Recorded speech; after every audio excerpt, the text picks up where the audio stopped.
So as you look at your process, ask yourself this one question: who's going to disrupt you? So there are a lot of disruption now. I don't know if you guys, there's another AI called Amazon Echo. Have you guys seen it? Or have you heard about it? Now Amazon Echo, there's a new one. Amazon Echo used to be this tall, now there's a small one like this. Now this AI, you bring it into your house, okay? It integrates everything in your house. Your music, your alarm, your car, your television, your fridges, anything and everything. Whatever you ask this thing, it's going to give you an answer. Before we leave, I'll go online and show you what it does. You will tell it what kind of news you want to listen to. It will summarize news for you. It will do all kind of things. It will play your favorite music. It will access your computer. You'll say, the call name is Alexa. You can change. Say, Alexa, please, or put the air conditioner in my car on. It will press. Walk like Siri. Yeah? Does it walk like Siri? It's Siri on steroids. Siri's like an old woman now, on her pension, working with two sticks. Now, actually, there's another one which was created. I'll have to remember. The guys that created Siri created something. Oh, the guy that created Siri created another one called Viv. Now, Viv is Siri on 20,000 steroids. It's unbelievable. You've heard about it. I'll show you this technology so that you guys can understand that whatever business that you're doing now, if you don't think about the future, but as we think about this future, here's the big thing. Always think green. We're in trouble, guys. The weather patterns are going crazy. People are denying that the weather is crazy. This is spring. It's supposed to be hot. It's supposed to be raining. Do you see rain outside? Do you see heat outside? It's cold, it's windy. What we're experiencing outside is July. It's end of July, early August or mid-August. You understand? As we speak now, Ireland was hit by a hurricane 2-3 days ago. Do you guys know that? About 380 houses don't have electricity in Ireland. It's crazy. And here's what's even a shocker. This thing started in Africa and went up to Ireland. They say in Ireland, they were hit by the red dust from the Sahara. Think about it. So whatever we do, we've got to build, guys, not steel construction, we've got to think, how do we go green? But we cannot go green without asking the disruption question. Look at how Uber changed things. Look at how Facebook changed things. Look at how Netflix has changed things. All those kind of things. Now, how many of you have seen the new 740 BMW? The new 740 BMW is a fascinating car. When you buy that car, you've got Wi-Fi inside that car unlimited. You have a 24-hour concierge that can book flights for you, hotels, and do all kind of things. That car, when it needs service, it tells you, I need service, and it says, this is a technical service, not a mechanical one. Don't worry, the guys will log in from the head office and fix it as you drive it. Wow. Now, you can literally sit at the back of the 740, tell it where you're going, tell it how long the meeting is going to be, tell it which place it can find parking. You to stop where you're going, you'll get out, it'll go and search for parking, it will park itself. It will switch itself off. When you finish your meeting, we'll use your iPhone and send a message that says, I'm done with my meeting. It will start, it will reverse, it will come and wait for you in the door. You get at the back and you go home. It's happening now. It's no longer, it's going to happen. It's happening now. So your business, you've got to ask yourself, are my processes so clear that if disruption comes, I just have to tweak? Architecture, madam. Now there's a website online where I can buy plans of the most exotic houses on planet Earth. I can buy the plan and only get it certified in the area that I'm in, take that plan, send it to builders warehouse. They can give me a bill of quantity, and take it out online and say, I need somebody to come and build for me. And in less than 2 days, I'll have people who have bid it for my work. Builders warehouse have given me quantity, a bill of quantity, and everything. Just like that. But as much as all of these things are happening, one of the most fundamental things is human interaction is still the key. We can't hide beyond technology. And by the way, how many of you fly frequently? A lot of people don't know that planes could fly themselves and land themselves, but they don't tell you because you'll think, oh my God, what's going to happen? But they have to test it. Every third flight, it has to take off on its own, it has to land on its own. It's been happening for years. Autopilot, on top they press and they sleep. Because a plane can diagnose itself. And once there's a problem, the technical guy can fix it. And if they can't fix it, it's going, oh. You know what I'm trying to say? So, unless you have defined your processes, how they work. Now, you do tires, isn't it? Now, here's something that I'm thinking. So, if I come to you and I come and change 4 tires, what happens after I do that? You send me a WhatsApp, says, thank you very much for being a good customer. Actually call myself. And you say what? I say thank you for support. How's the tires? Just to get feedback from you as a client. and then that's it. Yeah, sure. So you've lost money. You didn't ask for a reference. You didn't ask if you've got a cousin. You didn't say if you bring me 5 guys, you are entitled for a 10% of your next thing. You didn't. So when I come to you, what information do you get from me? Like a social number. Most is the information that I got. Well, you must go deeper, my man. How many kilometers do I drive? Where do I drive? And all those things, because you don't tell me when I need to change my tires. And you send me a WhatsApp or an SMS by then says, hi, I've not seen you, but I'm sure you drive between these kilometers and that kilometers. How's the car doing? I think you're up for tires. By the way, because you are my good client, I'm giving you 10% discount. By the way, you've got access to this 10%. If 5 of your cousins come and put the tires in me, guess what I'm thinking? This guy rocks. I come and give you business. You understand? That's where it's going, but you cannot do that unless you've defined your processes. Does it make sense? And all your processes have to be client-centric. All your processes must be towards the client. And by the way, we don't have clients anymore. We've got a client. So you've got to create an avatar. You guys know what an avatar is. You've got to create an avatar of one person. Because there's 7 billion of us on this planet. So if you create one of me, there's many millions of me. And all you have to do is to focus on this one person. Does it make sense? Who is this person? Where do they work? Where do they hang out? What do they drink? What soccer do? Are they soccer people? Are they rugby people? Are they married? Are they divorced? How many kids do they have? Which school do they go to? What do they aspire to have in life? Once you zoom into that specific data, when you speak to me directly. You don't splash out anymore. Flyers don't work. Have you seen the people that give out flyers? How many of you have taken the flyers and read and said, wow, good deal, I'm going to call these people? Nobody. We take the flyer, we throw it out the other way. Because we hate it when we're treated generically. We want to be made to feel important. I don't care who you are. Even Donald Trump wants to feel important. Does it make sense? So you've got your processes have to be solid, my good ladies and gentlemen, but whatever you do, remember, it's for the client. It's about the client. Any questions? Does what I'm telling you make sense? Is it getting you to think about your business? Cool. Any questions? Not a question, more like a comment Yeah. in the process. I guess as you're explaining it and look at my own processes, which are basically non-existent, so Yes. I need to make sure that they are there. Yeah. I can see how more sales can be Yeah. existing clients. Yes. And remember, I said you don't have clients, you have a client. Client, yeah. You have one client. So you are in personal development. Who do you want to work with? What is their problem? And what problem are you solving? Ladies and gentlemen, business is about solutions. Great entrepreneurs find a challenge in society. They fix it and the consequence becomes profit. Does it make sense? They fix that one problem. Yes, sir. So it's important to create this profile of your client. Your avatar, I can tell you now, we are working on creating a full day workshop to teach people a model called the empathy model, where we say find this one person and know almost what they dream. You understand? Because your communication has to be so direct that when I see it, it must excite me. It must be like, oh man, this guy knows me. You understand? Facebook does it. But they're doing it even deeper. You don't get the things you don't want on Facebook. They watch where you search, who you link with, and they only send you things that you want. So every company is now doing that. We want to have this one avatar and speak only to you. And you've got to do the same thing. You understand what I'm trying to say? Because if you are trying to become everything to everybody, you are becoming nothing to nobody. You've got to hone in. Even I, as a speaker and a coach, I have to decide which kind of clients do I work with. And some might come with a very look, I say, no, unfortunately, you know the kind of customers I work with. You've got to learn to say no, to say yes for the bigger ones. That way, I'm sure you save yourself from a lot of problems. Oh, I'm telling you one thing. If somebody calls my office, they say, we want you to come and speak. And they say, how much is your fee? I know there's a problem. And they say, our budget. I say, no, thank you very much. I'm not interested. I'm not negotiable. I don't negotiate with terrorists.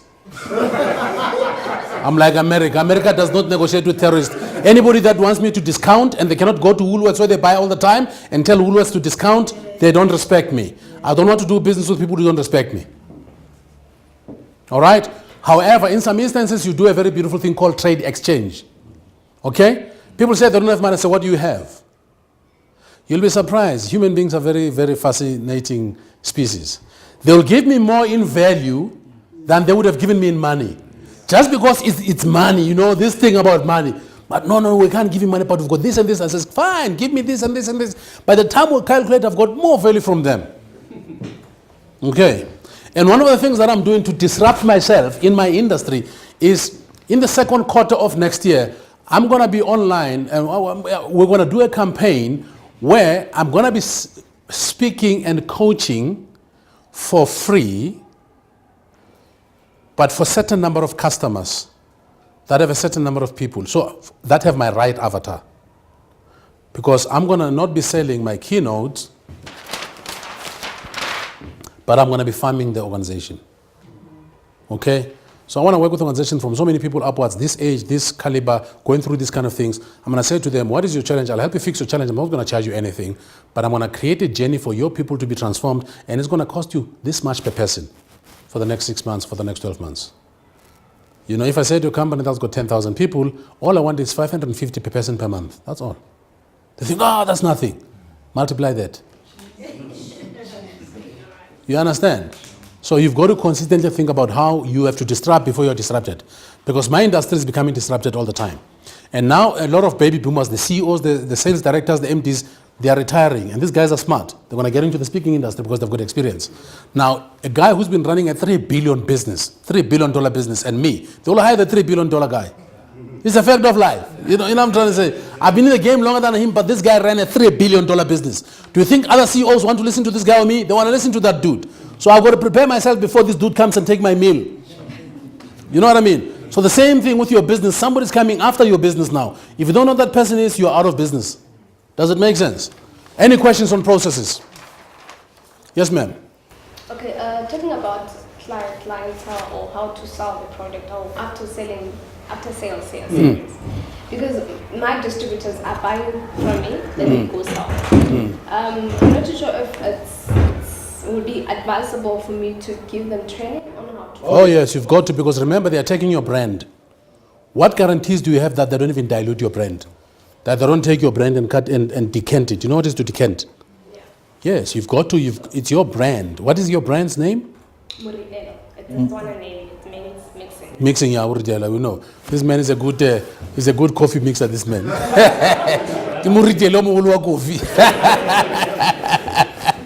So you've got to quality check people that are going to use your product and that are going to distribute your product, because if they make one mistake, they can go and sell somebody else's product, but your product dies. Okay, because when you talk about lawyers as well, because I have one lawyer for my business who just draft like legal stuff, talking about contracts. You can download them. I'm just telling the truth, but don't give the guy business, you know, be nice to the guy or the girl. So, because now these people are just getting the product from me, so I felt there is no need of those, you know, administrative stuff. No, there's a need, because so I'm giving you. So I buy a skin, a body butter of, you know. Then I take this body butter and I decant it, okay? Which means I make it half, and I get dawn. Then I shake it, then I close it, and I sell it, okay? And I start using this product. But my friend who uses the product tells me a different story. I'm not getting the results that he's getting. You understand what I'm trying to say? And then therefore I research, and I found out this person is decanting. I'm not going to say that person decanted. I'm going to say product, the brand. You understand? So you've got to be careful, because ultimately, here's what you must understand, that ultimately you're not selling a physical brand, you're selling an emotional connection with an avatar. You know, it's that emotional journey. We don't buy with logic, we buy with emotions, we justify with logic. So you've got to be protective of your brand. Okay, so because I thought I'm more into farming, like you said. Yeah. I'm not really selling. When I started the business, when I started it from the kitchen, that's when I used to sell. But then because I'll have the people who come in from me, then I felt like, okay, let me just focus on the business, running the business, and making the business grow. So I was just pushing the sales and giving to them. Be careful. Look at Avon. Avon is a very powerful brand. They're using multi-level marketing. It's very big. Afro-ish lane, you name it. Go and look at their model and think about disrupting their model. You understand what I'm saying? Yeah, if you're building a physical brand, remember it's not physical, it's emotional. And when people have a disconnect, they'll send 2 tweeters. That's all we need. 2 tweeters and we retweet. That's all we do. We retweet. And you're gone. You understand what I'm saying? So you've got to be careful. Everybody must understand, and you know how the brand get displayed and whatever. Because you don't, and people, you must understand, branding is a very, very, it's key. If your brand gets messed up, there's no return. You need billions to come back, and very few people come back. Black Like Me, very powerful product, is gone. He made millions, he made serious money, but you can't bring it back. You understand what I'm saying? Cool. Anybody else? Yes, ma'am. My name is Dr. McGady. I own a company called Purple Esther. What we do, we manufacture workwear for females. Oh. Yes. Okay, on the processes, currently, one of the big companies, I've got a lot of support from big companies. So they have built me a factory in Germiston. Now, I'm caught between. I've got we call them the big five. Out of the big five, out of the PPE world, will be your Drumax, your Select PPE, your Johnson's, your G-Fox. Okay, I can name a few. So out of that, one of my beneficiaries is one of the big five. And now the heartbeat of Purple Esther is for us to be creating our own designs and putting workwear. Initially how I started the company was because of, I used to work in the mining industry and I wear size 2, size 3, and I didn't have safety shoes, for instance. That's where the whole thing started. Now, they changing my focus of manufacturing, but if they take me and rope me in, they say, okay, let's push out this brand of ours. Your name is still there, but we are empowered by them, right? Now, me being empowered by them, the heartbeat, as I said, now it's getting faded. But then how do I then, out of the processes, to say that, listen here, big brand, this is me, this is my heartbeat, this is my vision. Can you now follow suit to what I want? Again, remembering that word, I still want to do the farming. I don't just want to sell. Because of, I got a lot of, I just got nominated under the top 10 of the SAB Larumo, for instance. And now, me dealing with all these big corporates, one of the things that capacity is one of the major things. Now, out of the capacity, I'm looking at this big brand to say, I need them for capacity, for this, for that, for da. But then yet, I want to branch out because I have a brand. Now, how do I then? No, I think you've got to ask yourself, what is your business 10 years from today? Okay. Are you in the physical selling of the products, or are you running a brand that can sell multiple safety products that you can bring in and just brand? So you've got to ask yourself that question. Are you the manufacturer or are you the marketing? Coca-Cola. There's Coca-Cola bottling, they make the bottles. There's the guy that makes the liquid, there's the guys who market it. The biggest of the three are the marketers. You understand? So you've got to look at different models in your industry. But one of the things that I say to people, I say always benchmark out of industry. Look at the norms and standards in your industry and go a little bit out of your industry and see how other people, what you're talking about is white labeling. There are companies that create products behind the scene. Let me give you, if you go to Pick and Pay, you buy beans. There's Cool, there's Pick and Pay beans and no brand. It's the same beans, but it's how they are positioned in your mind for you to make a decision. If you go to Checkers and Woolworths, same beans, same cabbage, same lettuce. But because Woolworths is nice and cool, the wind is cool and very sophisticated, and you black people who are called black diamonds go and buy there, there's a perception of value based on Woolworths and Checkers. So you've got to say to yourself, what is your 10-year vision? Do you want to build a bigger brand of your own personal brand, using these guys as a back-end supplier to you because of the fact that they've got the infrastructure, they've got the history, they've got all those kind of things? It's a decision that you must make, but never allowed to be swallowed if you can become independent. Well, then I think what you need to do, you've got to put your feet on the ground and be firm with them and say, this is my vision, this is where I want to go, and by the way, you support me or we compete down the line. And the future is you will become better than them because they're an old company, the economy is being changed. The economy has to change. We have to give true, proper black entrepreneurs an opportunity to play in the same space. So don't be swallowed unnecessarily. But then I'm going to throw a spin. Are you married to your brand? No, I'm not. Okay, so then that's a question that you also have to ask yourself quite honestly and say to yourself, do this thing called the Benjamin Franklin. Benjamin Franklin was American president. Each time he was faced with a difficult question or a decision to make, you take a page and you draw a line, you write pro and you write con. And if the pros are more than the cons, he does it. If the cons are more than the pros, he does it. Use the same thing. It's a very simple process, but it can help you. But think 10 years from now. You know, what kind of legacy you want to leave and whatever. And are you in this for money? Are you in this for money or what? Passion, you know. So, and by the way, the definition of passion finds its expression in Latin, passione. It means the willingness to endure or feel the pain for what you believe in. Yeah, I've been enjoying the pain for the past 4 or 5 years now. So trust me, I know. But you have to, you know, Steve Covey said begin with the end in mind. You've got to begin with the end in mind. Now, the end in mind for my global conference television is very simple. I've started this thing. I'm not a good manager. I'm a great beginner. I'm a great fixer, but I don't manage things. So eventually I'm going to fire myself. Very, very soon I'm going to fire myself, and I'm going to get somebody super smarter than me to come and run this thing. And what is the vision of this business? Like I'm saying, transforming society. So one of the things that we do is 90% of our profits is going to be plowed back into society. I know you. Yeah? No, I know a lot about you. We were supposed to do a project together, but I'll imagine. Cool. Lovely. So you always have to think that far ahead. You know what I'm trying to say? And for my own personal, my other business consulting company, we are now going to rebuild it to sell it. Okay? So that's where we're going now. We're rebranding, we're building a new website, we're putting processes in place, we're doing all kind of things because I'm preparing for it to be sold in 5 years. And me as Billy Selekan International, the brand, the guy that speaks and whatever, I'm going to play this game differently. I'm going big digital so that I can go big human connection. You understand what I'm saying? I want to do this without having to send anybody an invoice. And I want to do this with a group of people that will walk a journey, not an event. I don't want to be involved in events.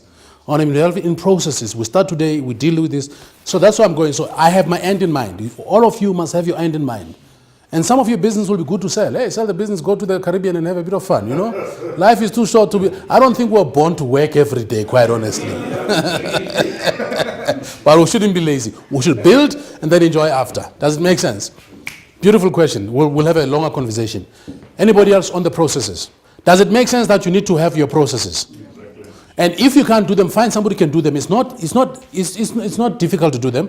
Visio will give you a tutorial. You can go to YouTube and say, tutorial on how to create processes. You get everything on YouTube. Yes? Any other question? Cool. Let's go back to the Z factor and move on. So we spoke with people and we spoke with processes. Now here's I say to people, you can get the right kind of people working with the wrong kind of processes. You can get the wrong kind of people exploiting the right kind of processes. So you have to find that congruency. Does it make sense? And you can never find that without assessments, guys. You know, one of the things that I do, I don't read CVs because CVs are works of fiction. Oh, I work well under pressure, I'm good with people and all these kind of things. No, I do assessments and I do proper, and I check you out. Who you speak to, what do you do, what were you doing, where do you take pictures, how many tombstones do you go to? You darkies, you like tombstones, eh? I was on to say, tombstone in Goven. Like, yeah, man, I can see it, but I'm going. So it's important to get the right kind of people. And when you get the right kind of people, get out of their way for them to do the right kind of things. Don't micromanage people. You understand what I'm trying to say? Now, I don't like to, like I'm saying, I'm not a good manager, and it's a fact of life. I lead, I create, I fix, I don't manage. So I want people, for me, who work with me to be self-reliant, to know what they do. These two gentlemen here, they are good at what they do. I tell them, do this once in a while, and I get out of their way. Because they are professionals. I'm not a videographer, I'm not an editor, but 80% of the time I know what I want. They'll give me a product that says, very cool, but can you fix this and this? They fix it, we're all happy. Does it make sense? You've got to let people that you bring in, allow them to grow. Don't be this boss, you know, don't be this guy who, how when people must know, I'm here now, everybody, okay, you are doing this. No, let people do what they need to do.